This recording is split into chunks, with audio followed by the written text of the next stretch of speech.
오늘 하나님 말씀은 에베소서 5장 15절부터 원래 되어 있는데 수정해서 18절에서 21절까지의 말씀입니다. 에베소서 5장 18절에서 21절까지의 말씀 제가 봉독하겠습니다. 술 취하지 말라. 이는 방탕한 것이니 오직 성령으로 충만함을 받으라. 시와 찬송과 신령한 노래들로 서로 화답하며 너희의 마음으로 주께 노래하며 찬송하며 범사에 우리 주 예수 그리스도의 이름으로 항상 아버지 하나님께 감사하며 그리스도를 경외함으로 피차 복종하라. 아멘. 지난 시간에 우리는 성령님이 어떤 분이신가에 대해서 살펴보고 그 안에 인격과 인격성과 신성이 있다는 것에 대해서 살펴보았습니다. 사실 우리가 신앙생활을 하다 보면 어떤 신앙이 가장 많은가라고 물어보았을 때 체험의 신앙이 가장 많이 있습니다. 사실 이 부분도 굉장히 중요하죠. 그런데 보편적으로 우리가 신앙생활을 할 때 체험의 신앙이 가장 중요하다고 생각할 때가 굉장히 많이 있습니다. 그런데 체험과 경험으로 믿다 보면 언젠가 내가 믿는 하나님이 나의 하나님인지 누군지 헷갈릴 때가 굉장히 많이 있다라는 것이죠. 그래서 우리가 신앙인으로, 우리가 교인들로, 또 성도들로 부름받은 자들은 처음부터 확실하게 배워갈 필요가 있는데 그것이 바로 교리인 것이죠. 그런데 사실 우리 한국교회는 이런 교리를 배우는 것보다는 딱딱하고 어렵고 또 이 부분이 굉장히 다루기에 굉장히 애매하기 때문에 체험 위주로 성도들을 양육하는 굉장히 많은 그러한 경우가 많았습니다. 사실 바르게 알아야 바르게 전할 수 있고 성경에서도 바르게 전해야 된다고 이야기를 하죠. 오늘 우리가 볼 부분은 바로 성령 충만에 관해서입니다. 성령 충만하다, 성령이 충만하다, 어떤 느낌입니까? 성령이 충만합니다. 우리가 상상하는 그 느낌은 어떤 것이냐면 보통의 느낌, 성령 충만하다라고 하면 뜨거운 마음이 뜨거워지고 불타오르고 뭔가 내가 견딜 수 없이 뭔가 붕 뜬 기분을 이야기할 수도 있고요. 또 내가 통성기도를 열심히 해서 정말 그 뜨거운 마음으로 하나님께 부르짖고 나아갈 때 성령 충만의 기쁨을 맛볼 수도 있죠. 그런데 성경에 나타난 성령 충만을 보면 그런 의미는 결코 아니었습니다. 먼저 성경에서 나타난 성령 충만을 보면 특별한 사명을 위해서 하나님이 주권적으로 주시는 성령 충만이 있습니다. 사도행전 6장 3절 5절 말씀을 한번 보시면 먼저 3절 초반부에 이렇게 나옵니다. 형제들아 너희 가운데서 성령과 지혜가 충만하여, 또 5절에는 온 무리가 이 말을 기뻐하여 믿음과 성령이 충만한 사람, 이 앞구절을 이렇게 나오는데요. 그러니까 성령으로 충만하다거나 채우심을 받았다라고 묘사되는 본문을 보면 모두 이제 어떤 사람들입니까? 헌신된 사람들을 일컬어서 성령이 충만한 사람이다라고 이렇게 이야기하고 있죠. 이게 정상적인 거라는 거죠. 두 번째는 성령 충만은 성경에서 보면 어떤 특정한 사역이나 직책을 위해서 하나님이 주권적으로 주신 또 그런 경우들이 있습니다. 누가복음 1장 15절 16절을 보면 이제 이는 그가 주 앞에 큰 자가 되며 포도주나 독한 술을 마시지 아니하며 모태로부터 성령의 충만함을 받아 이스라엘 자손을 주 곧 그들의 하나님께로 많이 돌아오게 하겠습니다 라는 말씀이 있고요. 또 사도행전에는 아나니아를 통해서 또 성령의 충만함이 나타나는 경우도 볼 수 있다라는 것이죠.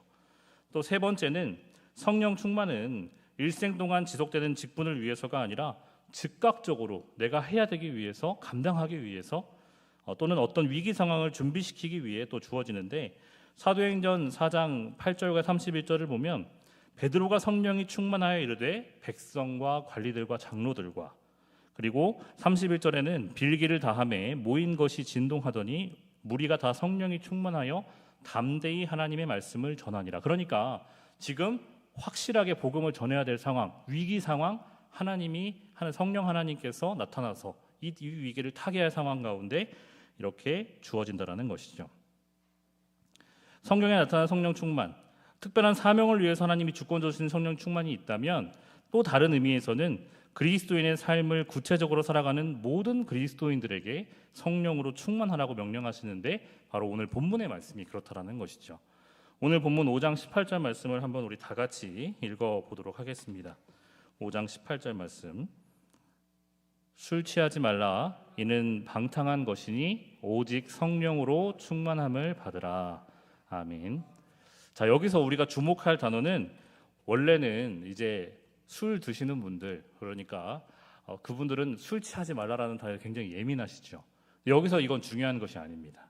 여기서 주목할 부분은 오직 성령으로 충만함을 받으라라는 의미이죠. 오직 성령으로 충만함을 받으라. 결론적으로 이야기하면 성령 충만은 이 모든 부분에서, 사실 이 앞에 그리고 그 뒤에 보면 이제 가족 간의 이야기, 부부 간의 이야기들이 막 나오는데요. 그 이야기들은 어떤 이야기들입니까? 우리가 일상을 살아가는 세상적인 이야기이죠. 가정을 이루고 또 삶에서 살아가고 그 모든 부분들 가운데에서 결론적으로 이야기하면 성령 충만은 우리 그리스도인의 삶 속에서 지속적으로 진행되는 과정 또는 활동이며 내주하시는 성령에게 철저하게 지배받고 다스림을 받는 상태를 의미한다라는 것이죠. 그러니까 결코 우리가 국한적으로 기도를 뜨겁게 해서 성령 충만을 받는 것이 아니라는 겁니다. 그러니까 기도를 뜨겁게 해도 성령 충만을 받을 수 있지만 더 넓은 의미에서 성령 충만이 있다라는 것이죠. 우리가 일상을 살아가는 동안에도, 내가 평생을 하나님을 섬기며 살아가는 동안에도 성령 충만은 항상 있다라는 것입니다. 그러나 이 상태가 어떤 상태냐면 영구적으로 나에게 주어지는 상태가 아니라는 거예요. 항상 성령 충만할 수가 없다라는 겁니다. 성령 충만은 반복될 뿐만 아니라 제대로 유지하지 않으면 잃어버리게 되고, 또 우리가 잃어버렸다가도 우리가 회개함을 통하여서 하나님께 부르짖음을 통하여서 다시 회복하고 찾을 수 있다라는 겁니다. 그렇기 때문에 성령 충만의 증거들은 무엇이냐고 물어본다면 우리가 당연히 예배하고 또 교제하고 또 하나님의 사랑을 나누는 것이 바로 성령 충만이라 할 수 있을 것입니다. 성령으로 충만한 그리스도인이라면 그리스도를 찬양하고 아버지께 감사하며 서로 화답하고 피차 복종한다라는 의미, 오늘 그 뒷부분에 나오는 성경 말씀이죠. 또한 그리스도를 전파하는 소명은 우리 모두에게 주신 성령의 마음이라는 것입니다. 복음을 전파하는 것. 그렇다면 사도 바울이 오늘 말씀에서 말하는 성령 충만한 성도의 모습은 구체적으로 어떤 것인가? 라는 질문에 대해서 살펴보면 오늘 본문 5장 19절에서 21절 말씀 우리 다 같이 읽어보도록 하겠습니다. 5장 19절에서 21절 우리 화면에 나와 있는데 다 같이 읽어보도록 하겠습니다. 자, 시작. 시와 찬송과 신령한 노래들로 서로 화답하며 너희의 마음으로 주께 노래하며 찬송하며 범사의 우리 주 예수 그리스도의 이름으로 항상 아버지 하나님께 감사하며 그리스도를 경외함으로 피차 복종하라. 아멘. 자, 이 문장은 이 네 개의 현재 분사, 즉 지속적으로 행해야 할 네 가지의 동사로 이렇게 이루어져 있는데요. 그것은 화답하고 찬송하고 감사하고 복종하라는 의미에서 이렇게 네 가지로 나눌 수 있는데, 먼저 우리가 살펴보아야 될 것은 교제라는 겁니다. 교제. 오늘 본문 5장 19절 상반부를 보면 시와 찬미와 신령한 노래들로 서로 화답하며, 이 부분은 무엇입니까? 바로 교제를 의미하는 것이죠. 교제. 교회에서는 이 예배 가운데 많은 찬송을 부릅니다. 뭐 독창이 아니라 합창도 부르고 교창도 부르고, 또 우리가 시편에서 시편 말씀에 보시면 이런 말씀이 나와 있습니다. 오라 우리가 여호와께 노래하며 우리 구원의 반석을 향하여 즐거이 부르자. 우리가 감사함으로 그 앞에 나아가며 시로 그를 향하여 즐거이 부르자. 바로 교회 생활에 있어서 이 찬송은 교회 공동체의 교제에 있어서 매우 중요한 요소이죠. 제가 얼마 전에 이제 찬양대를 이렇게 촬영을 하면서 느낀 건 뭐냐면, 우리가 1년 만에 이렇게 정말 제대로 된 우리 찬양대의 모습을 보기도 하고, 또 정말 찬양에 갈급한 분들을 정말 많이 만났었습니다. 그런데 그 찬양하는 모습을 보면서 정말 하나님을 찬양하는 모습이 이렇게 아름답구나라는 것을 느꼈고요. 그리고 그것이 얼마나 중요한 것인지도 깨닫게 되었죠. 서로 기도하고 서로 찬양하는 것이 얼마나 아름다운 성도의 교제입니까? 이 부분을 우리가 지속적으로 행해야 한다는 겁니다. 지속적으로 성령 충만하기 위해서.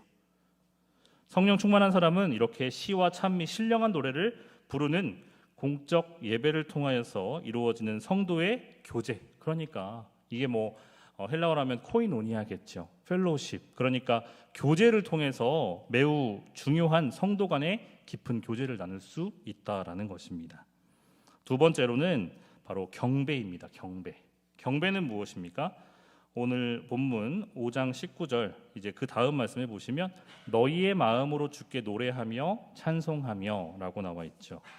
여기서 노래하며 찬송하라는 것은 사실 이제 성경을 주의하다 보면 하나는 목소리로, 다른 하나는 악기로 하나님을 찬양하고 경배하는 것. 그러니까 우리가 구약 시대를 살펴보면 이 다윗 시대의 악기로 하나님을 찬양하는 모습을 볼 수 있고요. 그 당시에도 찬양대가 있었죠.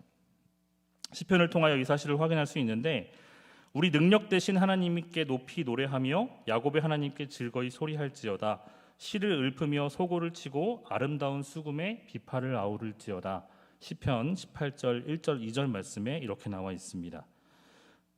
구약의 성도들은 모든 노래와 악기를 통하여서 어떤 마음으로 찬양했느냐가 중요한데 바로 전심을 다하여 하나님을 찬양했다라는 거죠. 우리가 경배한다라는 것은 무엇이냐면 우리의 마음 가운데 정말 하나님을 전심으로 찬양하고 경배하는 마음입니다. 성령 충만한 성도는 진정한 온 마음으로 그 하나님께 구원의 은혜를 찬양하며 경배하는 삶을 살아가는 자라는 것이죠. 세 번째는 무엇입니까? 오늘 본문 20절 말씀입니다. 범사에 우리 주 예수 그리스도의 이름으로 항상 아버지 하나님께 감사하며 5장 20절 말씀이죠. 구원받은 성도의 삶에서 또 하나의 특징, 또 성령 충만한 자의 특징, 바로 감사의 삶이죠. 구원받은 성도의 삶에서 또 하나의 특징, 그리고 성령 충만한 자의 특징. 물론 이 세상에서 항상 기쁘고 즐거운 일이 있어서 감사하기만 한 것은 아니죠. 여기서 말하는 범사란 어떤 의미입니까? 모든 일이라는 것이죠. 모든 일에. 모든 일이라는 의미, 사실 이 의미를 넘어서서 사실 여기서는 성경에서 말씀은 조건적인 범위를 갖고 있습니다. 우리는 세상에서 모든 일을 여기서 포함하고 있지만 그 범위가 무엇이냐면 바로 이어지는 우리 주 예수 그리스도의 이름으로, 그러니까 우리 주 예수 그리스도의 이름으로 항상, 여기를 주목해 볼 필요가 있다는 거예요. 사도 바울이 로마서 8장 28절에서 무엇이라고 하십니까? 우리가 알거니와 하나님을 사랑하는 자 곧 그 뜻대로 부르심을 입은 자들에게는 모든 것이 합력하여 선을 이루느니라 라고 나와 있죠. 즉 성도의 감사는 어떤 의미에서 감사가 되냐면 삶 속에서 얻어지는 그 어떤 혜택과 유익 때문에 감사하는 것이 아니라 예수 그리스도 안에서, 그리고 그러한 구원의 기쁨과 감격 속에서 살아가도록 역사하시는 하나님 아버지를 기리고 그것을 깨닫게 하시는 성령 하나님의 역사 속에서 감사하는 삶인 것을 우리가 알게 된다는 것입니다. 더 넓은 의미예요. 그러니까 우리는 항상 하나님 아버지께 감사해야 하는데 그 항상이라는 표현은 어떤 의미냐면 바로 예수 그리스도 안에서 구원의 기쁨과 감격 속에서 누리는 감사라는 것입니다. 그리하여서 성도의 삶 속에서 항상 주 예수 그리스도의 이름으로 우리 아버지 하나님께 감사를 드리는 생활이라는 거예요. 데살로니가전서 우리가 잘 아는 말씀 5장 16절에서 18절 말씀에 보면 우리가 다 항상 알죠. 항상 기뻐하라, 쉬지 말고 기도하라, 범사에 감사하라. 이는 그리스도 예수 안에서 너희를 향하신 하나님의 뜻이니라라는 그 말씀. 여기서도 마찬가지죠. 여기 또 뭐가 나옵니까? 그리스도 예수 안에서라는 말이 나오는 것이죠. 그 예수 안에서 우리가 항상 감사해야 하지만 그 말을 더 앞에 놓아야 될 말씀은 그리스도 예수 안에서라는 것입니다. 마지막으로 복종입니다.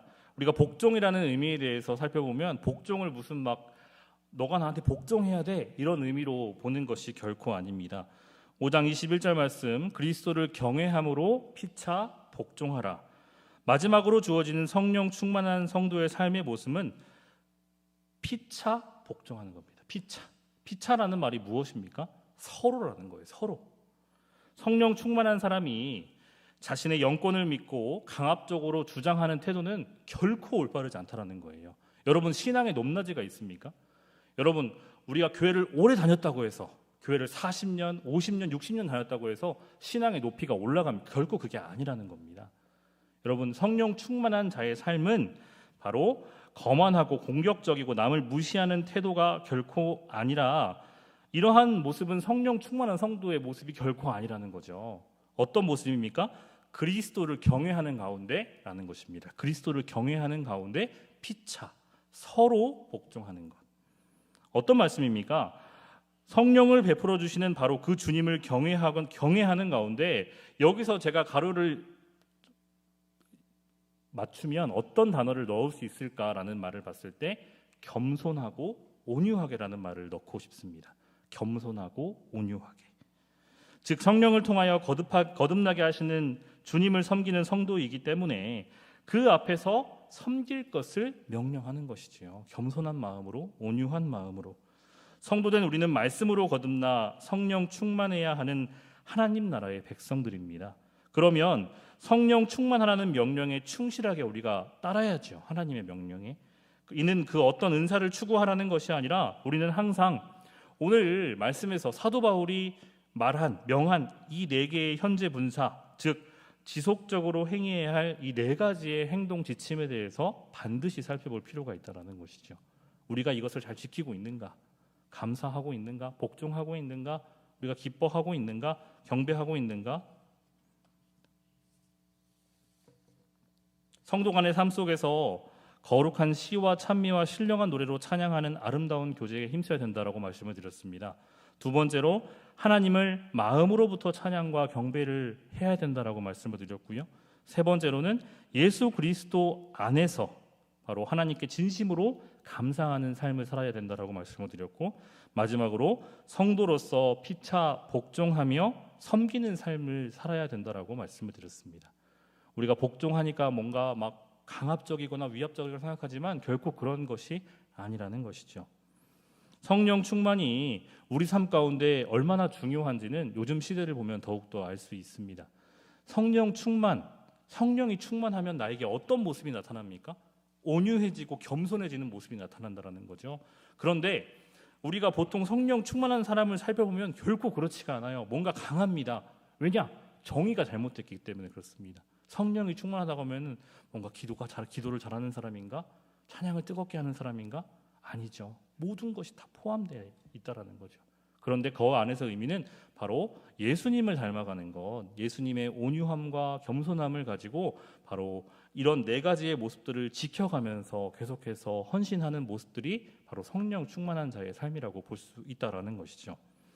우리가 성령 충만을 위해서 사실 해야 될 것과 하지 말아야 될 것들이 분명히 있는데, 초대교회를 보면 사실 성령 충만의 삶이 단순히 기도를 열심히 한다거나 성령의 능력을 힘입어 나아간 것만이 아님을 우리가 알 수가 있는데요. 왜 초대교회가 사실 말씀을 가까이 했는지에 대해서 우리가 살펴보지는 않습니다. 초대교회를 생각할 때 우리가 항상 나오는 단어는 어떤 거냐면 모이기에 힘쓰고 그 안에서 서로 사랑의 교제가 있었고 거기까지만 다룰 때가 굉장히 많이 있습니다. 그런데 이 초대교회 안에서 복음에 대해서 생각했을 때 굉장히 중요하게 생각했다라는 거예요. 복음에 대해서. 복음을 전파하는 것에 대해서 어떤 식으로 중요하게 생각했냐면 올바른 복음을 전하는 것. 그러니까 우리가 성령에 대해서 성령 교리에 대해서 배우고 있지 않습니까? 이것을 얼마나 올바르게 알고 있는가도 매우 중요하다라는 것이죠. 갈라디아서 1장 6절에서 8절 말씀해 보시면 이렇게 나와 있습니다. 그리스도의 은혜로 너희를 부르신 이를 이같이 속히 떠나 다른 복음 쫓는 것을 내가 이상히 여기노라.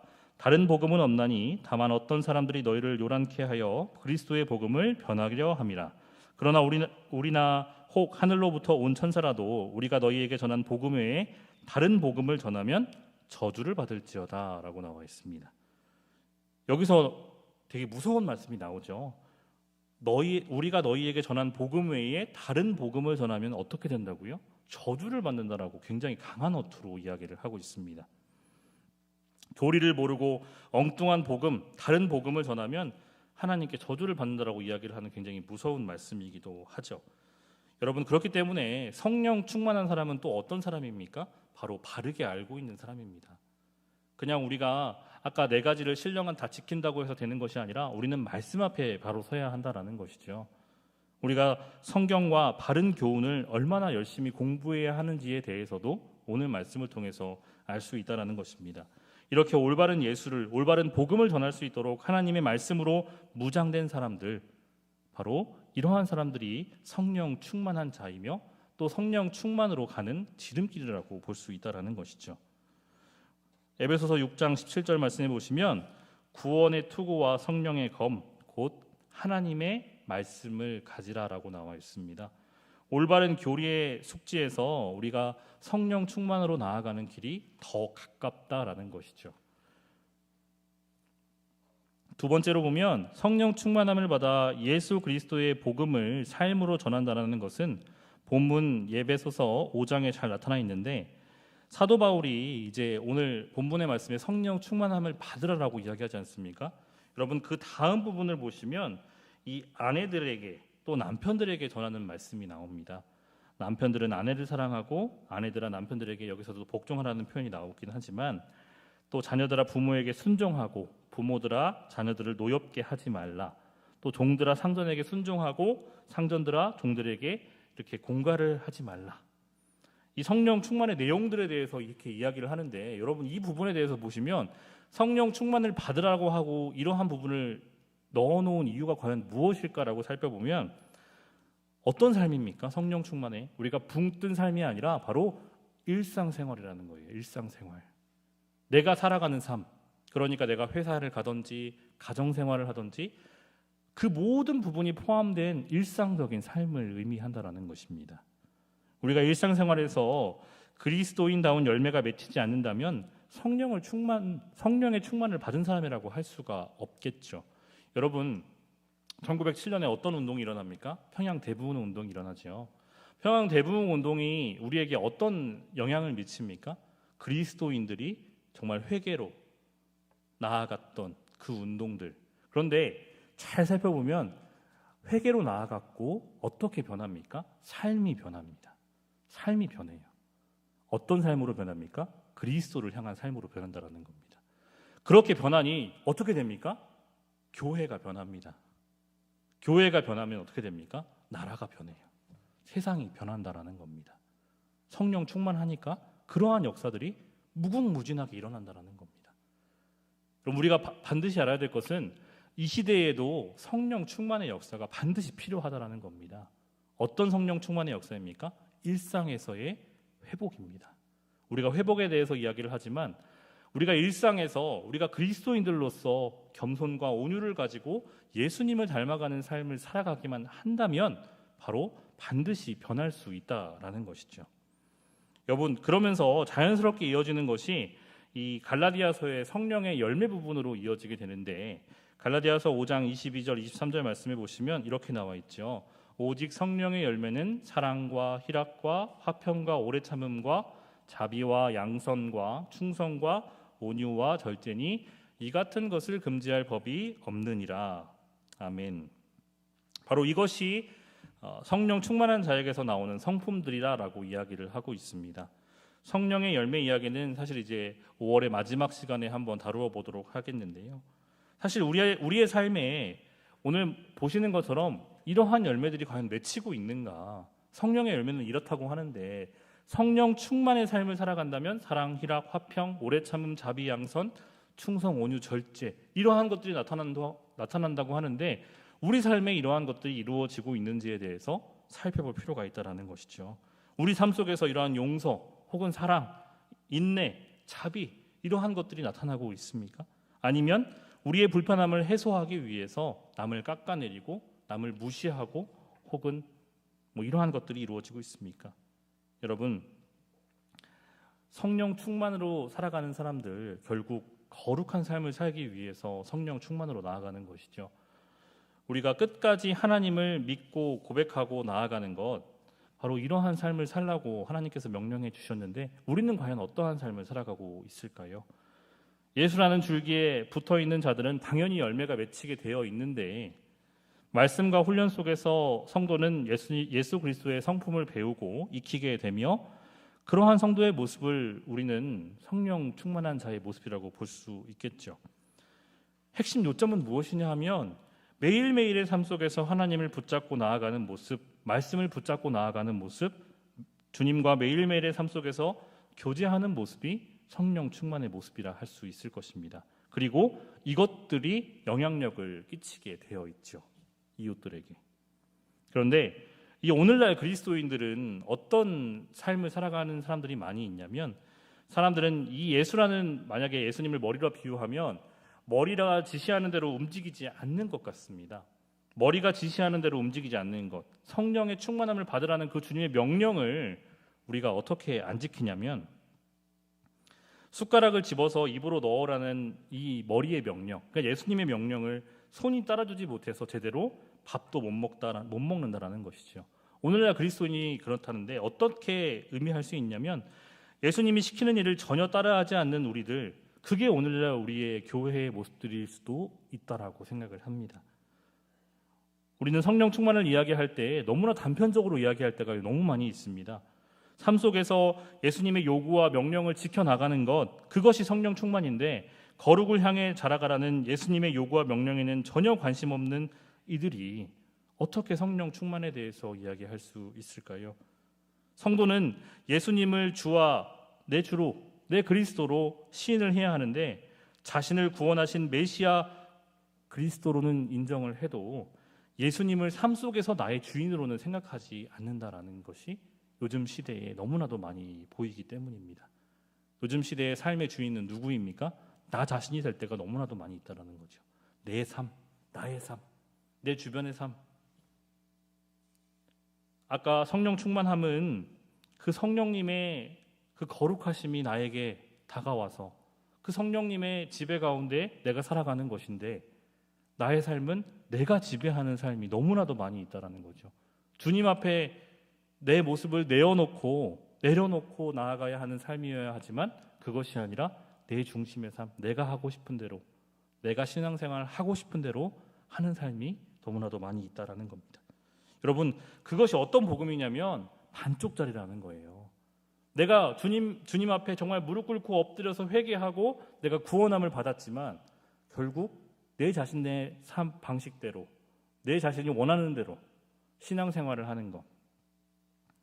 성경은 그렇게 거듭났음에도 불구하고 열매가 맺히지 않는 자들, 성령 충만하지 않은 자들을 가리켜서 성령을 소멸하는 자, 성령을 근심하게 하는 자라고 표현을 할 때가 많이 있습니다.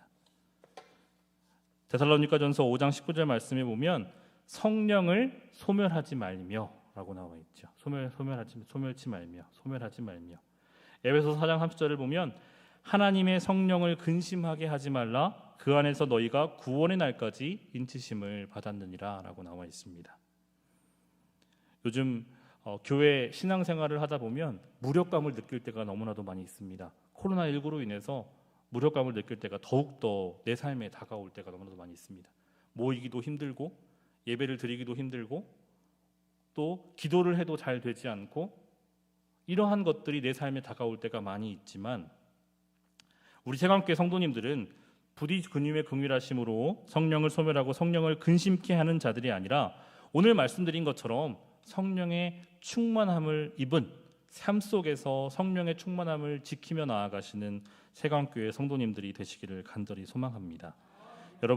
여러분들은 성령 충만함을 항상 사모하고 계십니까? 성령 충만함, 성령이 충만한 사람이 되어야겠다. 제가 중학교 2학년 때 그 성령 체험을 경험을 했습니다. 저는 모태신앙이죠. 모태신앙으로 이렇게 태어나서 사실 뜨뜻미지근한 신앙이 될 수도 있었지만, 중학교 2학년 때 뜨겁게 체험 신앙을 했습니다. 남들 누구보다 못지않게 뜨겁게 신앙 체험을 했어요. 막 7시간 동안 막 저 환상에 사로잡히기도 하고, 막 방언을 하기도 하고, 혹은 이제 통변을 하기도 하고, 막 이러한 경험들이 굉장히 많이 있었습니다. 그런데 오래가지가 않더라고요. 제가 고등학교 2학년 그리고 대학교 때 되니까 그러한 것들이 사모하게 되는 것이 아니라, 어떻게 보면 그냥 있었던 일이다라고 생각할 때가 너무나도 많이 제 생각에 가득했습니다. 그러면서 그것들을 어떻게 끝까지 유지할 수 있을까에 대한 고민을 저도 굉장히 많이 해봤는데요. 이번에 말씀을 공부하면서 느끼는 것은 무엇이냐면, 거룩해져 가는 과정은 단순히 그것뿐만이 아니라 모든 것을 포함시키는 하나님의 역사라는 것에 대해서 한번 살펴보게 되었습니다. 내가 어디, 언제 어디에 있든지 바로 하나님을 사모하며 나아가는 삶이야말로 가장 성령이 충만한 삶이다라는 것에 대해서 깨닫게 되는 것이죠. 내가 어느 자리에 있든지 삶의 어느 현장에 있든지 하나님의 보호하심 가운데 하나님을 느끼며 하나님과 함께 교제하면서 나아가는 것이 가장 성령 충만의 삶이라는 것을 다시 한번 깨닫게 되었습니다. 여러분, 성령 충만을 사모하고 계십니까? 그것은 쉽게 생각하여 방언을 말하고 은사를 추구하고 그 어떤 성령의 능력을 얻기 위한 종교적인 열심이 아니라는 말씀을 단호하게 말씀을 드립니다. 성령 충만한 성도는 삶 속에서 온유하고 겸손하고 성도들과 깊은 사랑을 나누며 하나님께 감사하며 항상 찬송과 기도로 내 주변의 사람들에게 사랑을 실천하고 섬기는 생활을 하는 것이죠. 사랑하는 세관교회 성도 여러분, 오늘날 이 시대에 필요한 우리들의 신앙의 태도가 바로 이 성령 충만함입니다. 성령 충만함. 나 한 사람이 성령 충만하게 되면 세상을 변화시킬 수 있다라는 것. 여러분, 그것이 우리 삶에서 가장 중요한 신앙의 태도라 볼 수 있겠죠. 삶 속에서, 나의 삶 속에서 성령 충만함으로 인하여서 그리스도의 온유와 겸손함이 전해진다면 여러분, 내가 달라지고요, 우리 교회가 달라지고 이 세상이 달라지게 될 것입니다. 기도하겠습니다. 사랑과 은혜의 주님, 성령 충만의 역사가 우리 삶 가운데 가득하게 하여 주시옵소서. 우리는 의무감으로 형식적으로 신앙생활을 하고 있는 것은 아닌지 다시 한번 생각해 봅니다. 성령의 충만함을 받아 삶 가운데서 하나님과 교제하며 나아갈 수 있는 우리의 삶이 되어질 수 있도록 인도하여 주시며 우리가 평생을 끝까지 하나님을 섬기며 나아가겠다는 굳은 다짐과 함께 하나님의 사랑을 경험하며 하나님의 은혜 가운데 신앙생활할 수 있는 우리의 삶이 되게 하여 주셔서 우리 삶을 통하여 이 세상